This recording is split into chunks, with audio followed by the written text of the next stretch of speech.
North Korea says it's ready to use its nuclear deterrent in what it calls a, quote, sacred war against the South. The North's defense minister's statement was reported by state media. The minister accused Seoul of deliberately stoking tension by staging successive joint military drills with the U.S. next to the North's territory. He said the latest exercise, one of the largest in the South's history, was an outright preparation for an attack on Pyongyang. The maneuvers involved heavy military machinery, fighter jets, missile launchers, and hundreds of troops, and was held just 30 kilometers from the North Korean border. The series of war games comes in the wake of recent cross-border artillery exchange that killed 4 South Koreans. Let's get some more insight on this from Glyn Ford, a former British EU Parliament member and author of the book North Korea on the Brink, Struggle for Survival. Good to have you with us. So the North issues strongly worded statements very regularly. How likely do you think this threat is? Well, I mean, I think in the next sort of few days things will be fine. The danger is if we have new military exercises at sea, because the problem is the land border is very clear. The sea border has been arbitrarily and unilaterally established by the South Koreans along the northern limit line, which is not recognized even by the United States. And the recent shelling of the island actually was consequent upon the South Koreans intruding into what the North Koreans consider to be their waters. So it's basically a maritime boundary dispute that is likely to trigger things, rather than, in my view, this military training on land. There's clearly 2 sides to this whole thing. What about South Korea's role in this? Do you think they're being deliberately provocative?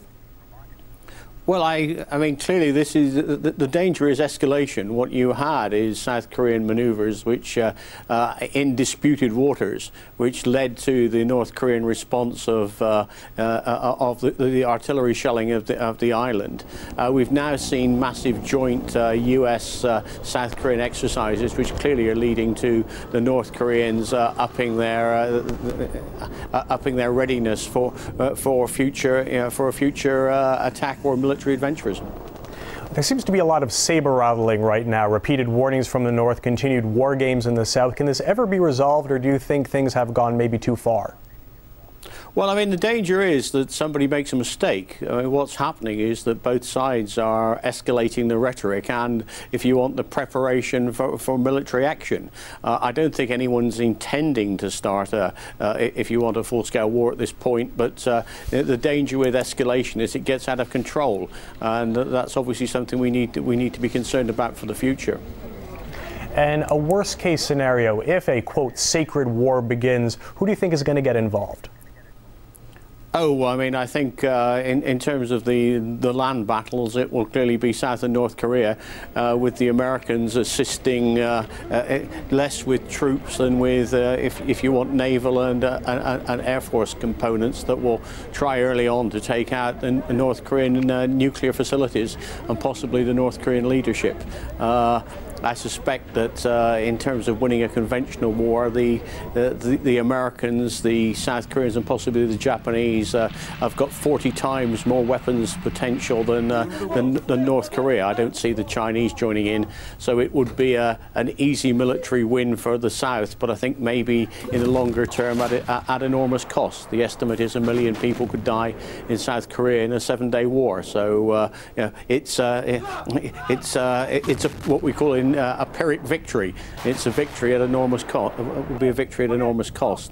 What we need to see is some gestures from either side to try and step this down, and maybe an offer from the North Koreans, for example, to give up their fuel rods from the Pyongyang nuclear reactor and ship them to the South will be something that might allow us to start scaling down the current levels of tension.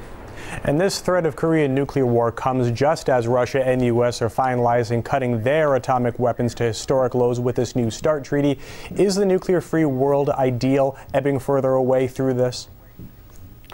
Well, I share people's enthusiasm for a nuclear-free world. I don't see it happening very short in the near future. We have to get this into context. I think one U.S. Trident submarine has 30,000 times the nuclear capacity of the whole of North Korea. So if it's tit for tat, there's a lot more American nuclear weapons have to go before the North Koreans get rid of their first.